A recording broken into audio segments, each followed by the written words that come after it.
नमस्कार, बीएसटीवी देख रहे हैं आप। मैं हूं आपके साथ अभिनय सिंह चौहान।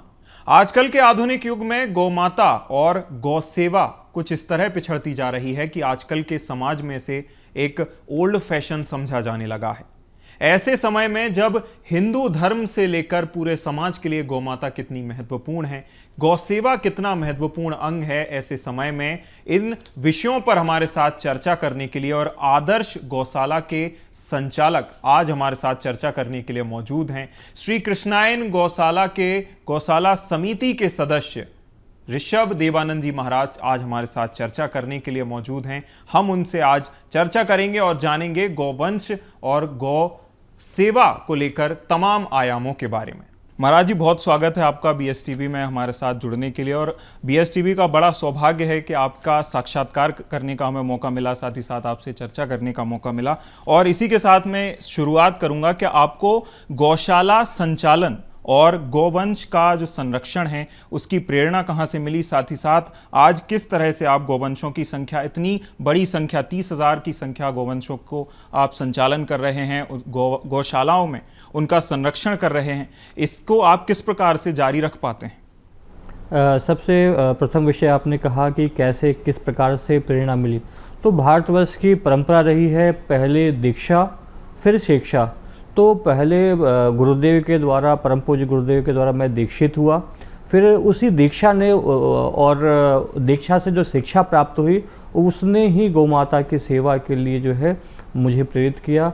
आज वर्तमान में श्री कृष्णायन संस्था के माध्यम से 30,000 गौवंश का रक्षण संरक्षण और किस प्रकार से गौमाता की सेवा एक परिवार के रूप में की जाए, ठीक इसी व्यवहार के नाते आज बीएसटीवी परिवार ने आज मुझे इस अपने यहाँ पे बुलाया है।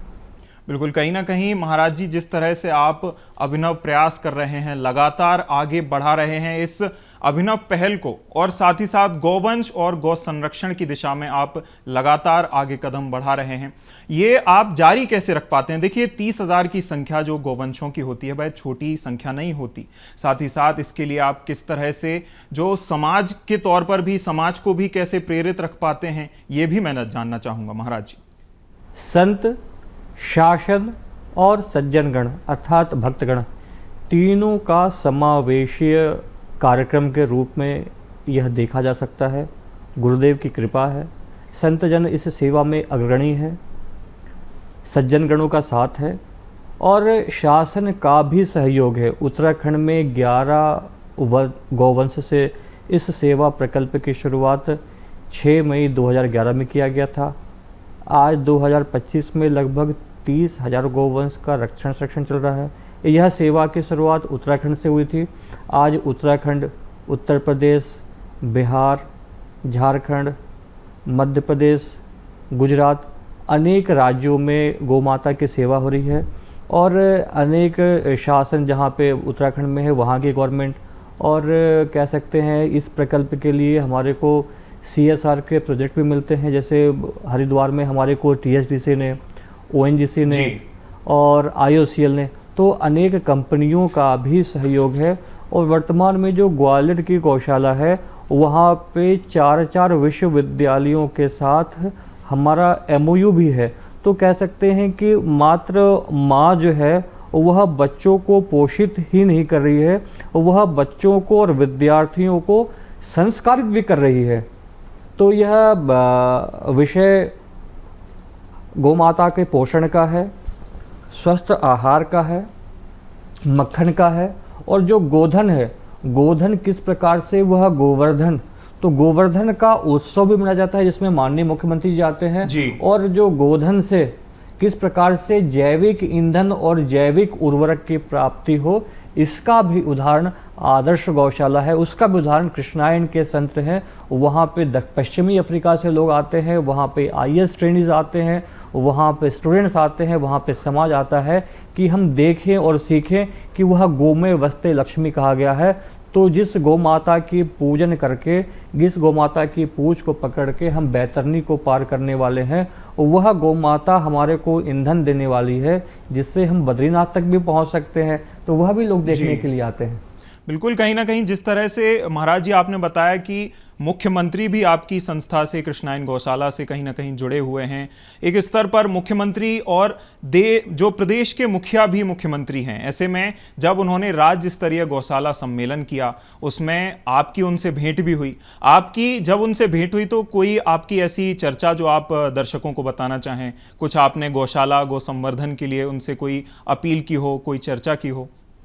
माननीय मुख्यमंत्री जी ने कहा कि महाराज जी बरसात का समय आ रहा है, गायें सड़कों पे रहेंगी, तो कितने अधिक से अधिक गौ माताओं का संरक्षण हम कर पाएँ आपके माध्यम से और लोगों के समन्वयन के माध्यम से।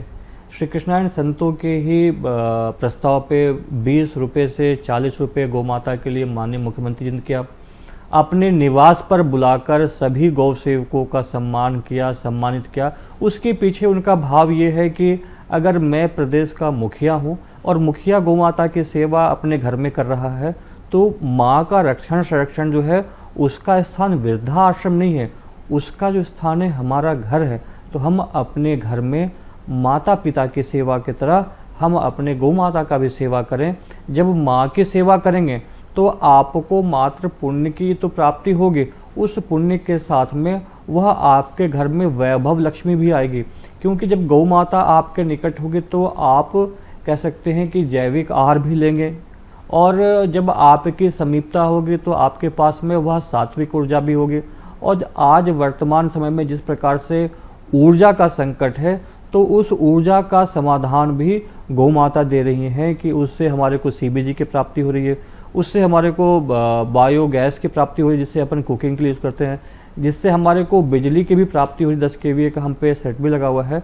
तो अलग अलग प्रकल्पों के माध्यम से वह हमारे को पोषित करती हैं, वो ईंधन के रूप में भी, वह हमारे को सकारात्मक ऊर्जा के माध्यम से भी, वो हमारे को रोगों को क्षय भी करती हैं। और समाज को इकट्ठा करने का, जिस प्रकार से मंदिर में जाते हैं तो मंदिर में स्वाभाविक लोग अलग अलग संप्रदायों के वर्ग के लोग एकत्रित होते हैं, तो गौ माता एक मंदिर के रूप में भी है, समाज के सभी वर्गों को वह एकत्रित करती है और एकत्रित करके वह उनको प्रसन्न भी करती है।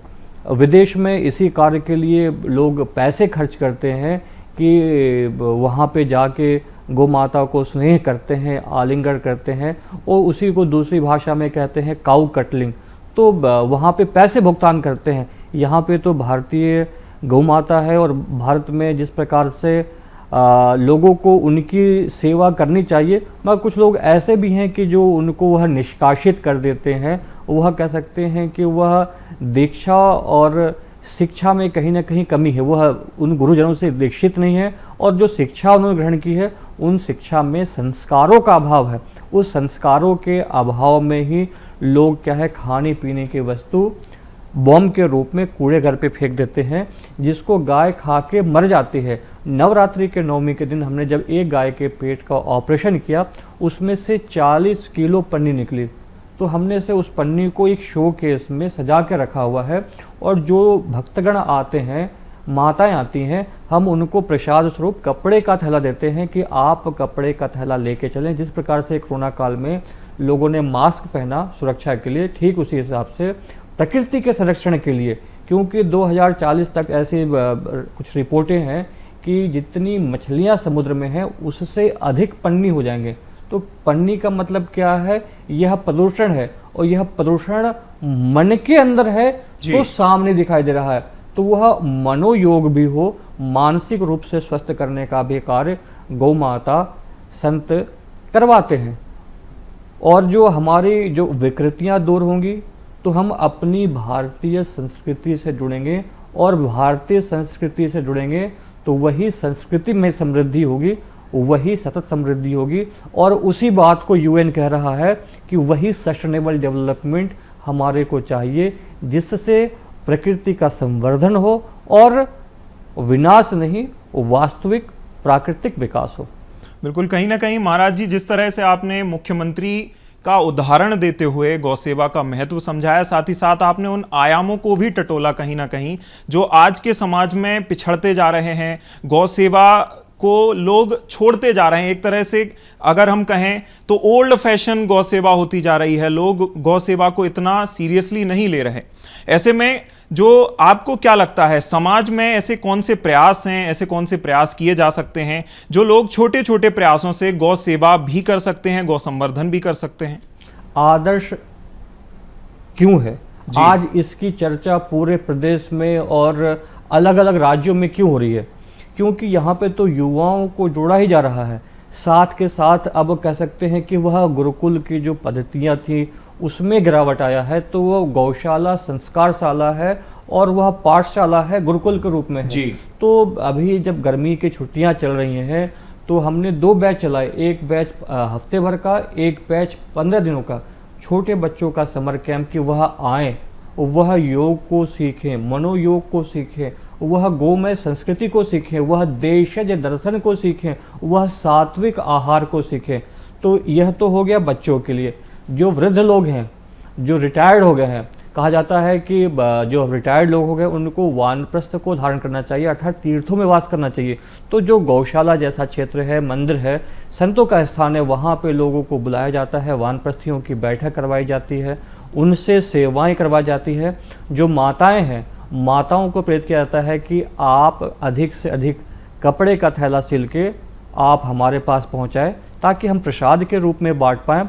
आप बच्चों का जन्मदिन, अपना विवाह का वार्षिक वर्षगांठ आप गौशाला के आकर मनाओ, क्योंकि भारतवर्ष की संस्कृति से जुड़ना है तो हमारे को केक काटना और रिबन काटने से बचना पड़ेगा। माननीय प्रधानमंत्री जी को आपने आज तक देखा नहीं होगा कि किसी कार्यक्रम में वह रिबन काटते हो, वह द्वार बंधन को खोलते हैं। तो कह सकते हैं कि द्वार बंधन को खोलना चाहिए। और आज का जो दिवस है, अभी कह सकते हैं कि योग योग योग, तो वह योग जो है ऐसा विधा है कि हम एक दूसरे को जोड़ते हैं, वसुधैव कुटुंबकम की बात करते हैं, मगर जब हम केक काटते हैं तो केक काटने का मतलब है मांस को काटना और उसको वितरित करना। तो हमारी ऐसी संस्कृति नहीं है। हम अब आदिकाल से बहुत उन्नत रहे हैं, सारी प्रकार की ऋतुएं हैं, तो हमारे तो त्योहारों के अनुसार भी भोजन के व्यंजनों में परिवर्तन होता है। अगर मकर संक्रांति आता है तो उस समय क्या है, हम खिचड़ी खिलाते हैं,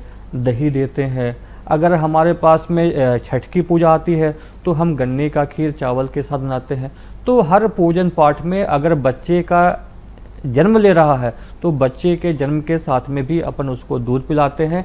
अगर व्यक्ति शांत हो गया है तो भी उसके जब अंतिम यात्रा निकलती है तो गायों का उपला कंडा जो है वह आगे लेकर चलते हैं कि जो आसपास का वातावरण है, एक व्यक्ति शांत हुआ है, किसी प्रकार का कोई इन्फेक्शन ना फैले, तो डिसइंफेक्ट करने के लिए वह गोबर का उपला लेकर चलते हैं। और गौ में जो काष्ठ है, गौ में काष्ठ से उनका अंतिम संस्कार करते हैं और वह भी उसको हम नदी में प्रवाहित करते हैं जिससे नदी का संरक्षण हो। तो भारतवर्ष की संस्कृति वह गोमय संस्कृति है, ऋषि कृषि संस्कृति है, उसी को संरक्षण करने का, संवर्धन करने का। और वर्तमान परिवेश में बच्चे किस प्रकार से समझ पाएं जी, तो बच्चों को जब गाय के दूध में देसी खांड को गुड़कर जो है घोल कर देते हैं तो बच्चों को पता है कि बॉर्नविटा, उनको हम कहते हैं कि बच्चे बॉर्नविटा है जी, मगर जब वो पी लेता है बोलता है बहुत बढ़िया है, तब बताते हैं यह गौ माता का प्रताप है, यह गोमय दूध है और इसके अंदर देसी खांड है। तो उनको रोचक रूप तरीके से है बच्चों को बताया जाता है और युवाओं को प्रेरित किया जाता है कि आप स्टार्टअप करना चाहते हो जी। स्टार्टअप्स में क्या है कि जो हम स्थान पे बैठे हुए हैं, लोग पेंट कर देते हैं। तो आज स्टार्टअप का समय है, तो किस प्रकार से वर्तमान में CBG के माध्यम से, वैदिक पेंट के माध्यम से, वैदिक पुट्टी के माध्यम से, और जब हम एक दूसरे को उपहार देते हैं उस उपहार में भी हम सस्टेनेबल जो है उनको गिफ्ट दें। आज हम कह सकते हैं हम भारतीय हैं, हम सनातनी हैं, हम पूजा करते हैं, मगर जो हमारे पूजा के पास जो देवी देवताओं के हमने मूर्तियां रखी हुई हैं, भगवान की हमने मूर्तियां रखी हुई हैं, हमने अपने माता पिता दादा दादी के जो मूर्तियां फ़ोटो रखे हुए हैं, उन पे आप जब माला देखोगे तो वह माला प्लास्टिक की होती है। तो लोग जो आते हैं उनको बोलते हैं कि भैया आप जो है गोबर की माला पहनाओ, जब वो ख़राब हो जाए तो उसके अंदर बीज है, आप बीज को वहाँ पे किसी गमले में डाल लेंगे। आज गोमय के क्षेत्र में हमने लोगों से पेटेंट भी दिलवाए हुए हैं कि अगर एक वृक्ष को दूसरे जगह अगर लेके जाना है तो सीडलिंग बकेट बनता है। एमआईटी यूनिवर्सिटी के प्रोफेसर हैं डॉक्टर राघवेंद्र मिश्रा जी, तो अपनी प्रेरणा से उन्होंने पेटेंट भी लिया हुआ है। तो कह सकते हैं कि वह पोषित भी कर रही है, और जो एक पेटेंट लेने की क्षमता है तो लोग अधिक लोग शोध भी कर पाए, तो हम शोधार्थियों को भी जो है इस प्रकल्प से लगा रहे हैं। बिल्कुल, कहीं ना कहीं शोधार्थियों की तो जो है स्टार्टअप्स भी इससे कहीं ना कहीं जुड़ रहे हैं। एक में जो आपने अभी बात करी थी कि गौ संरक्षण को लेकर एक सबसे बड़ी बात, सबसे जो है आज के समाज में कमी देखने को मिलती है कि गोवंश को खुला छोड़ दिया जाता है जब उनका प्रयोग नहीं होता, या तो वो दुधारू गाय नहीं रहती, गौमाता जब दुधारू नहीं रहती हैं, ऐसे समय में गोवंश को खुला छोड़ दिया जाता है। मुख्यमंत्री ने जब अभी जिला स्तरीय गौशाला सम्मेलन किया तो उसमें एक बड़ी घोषणा ये भी की है कि गोवंशों को अलग से उनके संरक्षण के लिए प्रयास किए जाएंगे, साथ ही साथ ऐसे वॉलंटियर्स को भी इकट्ठा किया जाएगा जो गोवंशों के लिए आगे बढ़ कर के आए। इससे आप किस प्रकार से देखते हैं महाराज जी? जब बाजार में नकली वस्तु आते हैं जी, जैसे अभी गणेश भगवान का पूजन आने वाला है, तो जो छोटी छोटी आंखों वाले देश हैं वो भगवान गणेश की आंखें भी छोटी कर दे रहे हैं जी। आप समझ पा रहे होंगे मेरे विचार क्या है। तो विदेशी लोग हमारे पूजन के सामान बना कर दे रहे हैं। तो वह जो वर्तमान समय कह रहे हैं कि स्टार्टअप का समय है, वह लोगों को रोजगार देने का विषय है। तो युवाओं को समझना पड़ेगा कि भाई जिसका पूजन हम कर रहे हैं वह बाहरी देश का व्यक्ति हमारे को वह वस्तु बना के दे रहा है।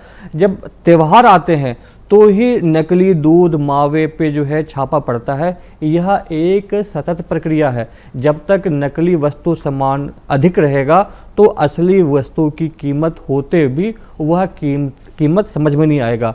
और जिस प्रकार से हम 10 में से एक व्यक्ति जो है कैंसर के रोग से पीड़ित हो रहा है, तो हमारे को शुरुआत करनी पड़ेगी कि जिस दिन हमारे व्रत त्यौहार है भगवान को जो हम भोग लगाएंगे वह जैविक आहार ही लगाएंगे। तो कह सकते हैं कि एक मार्केट में डिमांड क्रिएट होगा कि हमारे को जैविक उत्पादन करना है। जैविकता के लिए गोबर की आवश्यकता होगी। जो हम फसलों में आग लगा रहे हैं कृषि अवशिष्ट को, जब कृषि अवशिष्ट को हम प्रबंधित करेंगे तो वह गौ माता का आहार है। तो गौ माता का सेवन भी होगा, भूमि जो है जलने से बचेगी। और आज जिस प्रकार से जल संकट आ रहा है, तो जब देसी गौमाता का गोबर धरती पे गिरता है, जैविक खेती होती है, तो धरती माता प्रसन्न होती है। और जब प्रसन्न होती है तो उसके अंदर वह वात्सल्य आता है, जल की शोषण करने की क्षमता, फसल को पैदावार बढ़ाने की क्षमता, और कह सकते हैं वह औषधि अनाज देती है जिससे हम निरोगी होंगे। और जैसा हमारा अन्न होगा वैसा ही मन का निर्माण होगा। तो कह सकते हैं कि अगर समाज में एक वास्तविक समाज का निर्माण करना है तो वह दीक्षा और शिक्षा, गोमय संस्कृति और जो देशज संस्कृति है उसको प्रचारित और प्रसारित करना पड़ेगा जी। बिल्कुल, कहीं ना कहीं प्रचारित प्रसारित करना पड़ेगा। इसी के साथ चूंकि ये विषयांतर हो जाएगा महाराज जी, तो मैं आगे बढ़ना चाहूँगा। आपने अपनी जो जीवन की एक गति थी वह ग्वालियर से होकर के पाई। ग्वालियर में आपने गौशाला संचालन शुरू किया, अब उज्जैन में कर रहे हैं।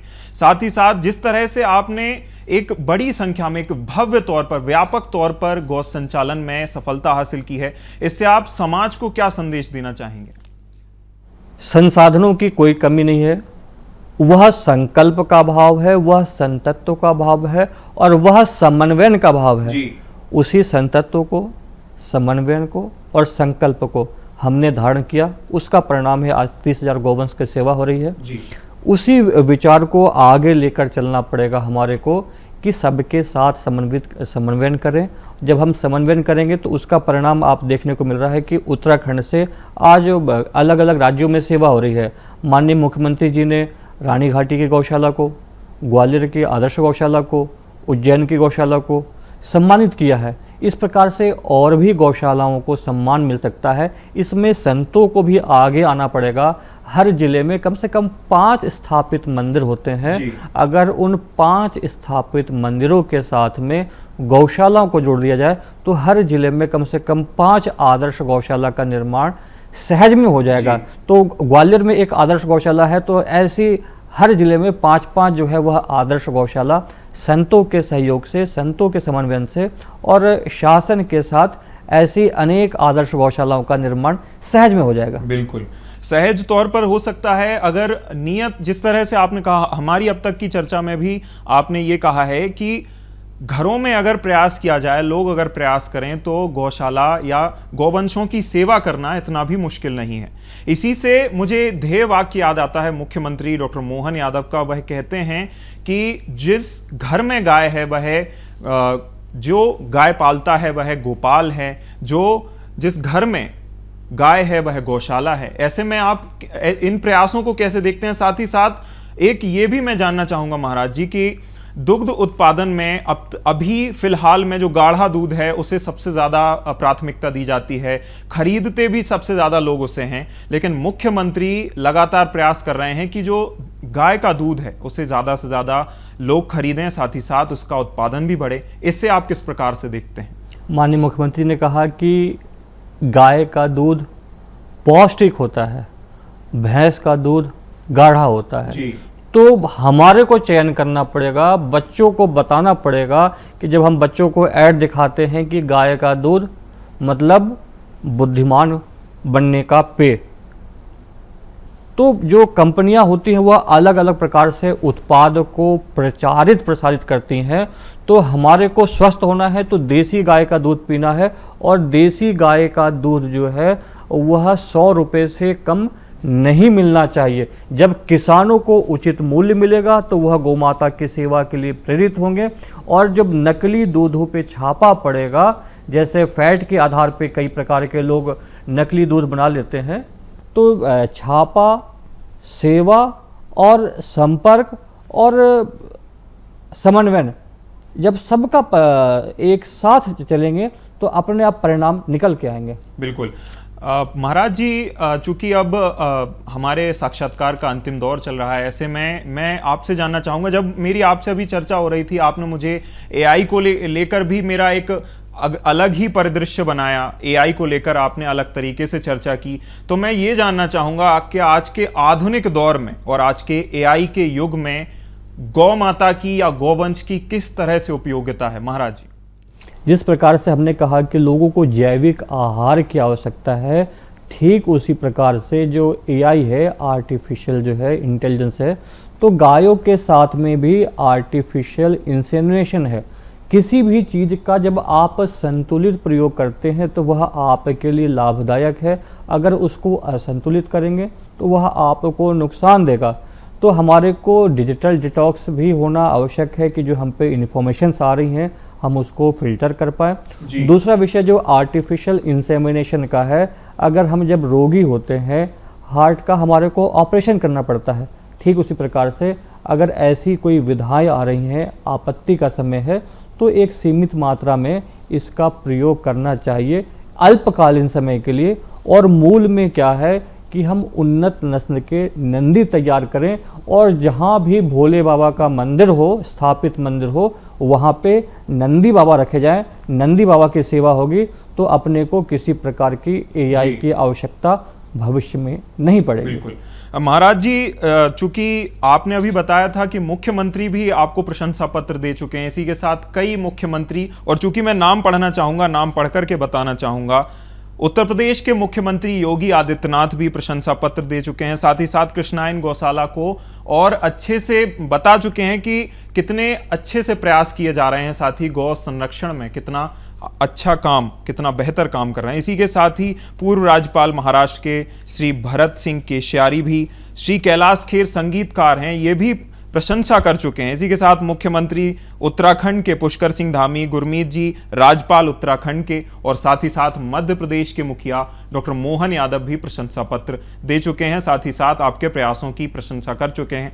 अंत में मैं महाराज जी यही जानना चाहूँगा कि आजकल के जो युग में, अभी हमने समस्याओं की चर्चा की, गौ माता कैसे उपयोगी हैं, आर्टिफिशियल एआई को लेकर हमने बात की, अंत में यही जानना चाहूँगा कि गौ माता का किस तरह से संरक्षण किया जा सकता है, लोग जमीनी तौर पर किस तरह से गौवंशों की सेवा कर सकते हैं, साथ ही साथ क्या आप संदेश देना चाहेंगे, चाहे आप युवाओं को संदेश देना चाहें, किसी भी उम्र के लोगों को क्या संदेश देना चाहेंगे? लोगों को निरोगी होना है तो गौ माता की सेवा करें। जी। लोगों को मानसिक वियोग से बचना है तो गौ माता की सेवा करें। लोगों को जैविक आहार चाहिए तो गौ माता को सेवा करें। लोगों को अगर कंप्लीट ड्रिंक चाहिए जी। तो गौ माता की सेवा करें। लोगों को अगर भारतीय संस्कृति को देखना है, समझना है, उत्सवों को समझना है तो गौ माता की सेवा करें। और भगवान कृष्ण की अगर मानते हैं, भगवान कृष्ण की पूजा करते हैं, भगवान शंकर की पूजा करते हैं तो गौ माता की सेवा अवश्य करें।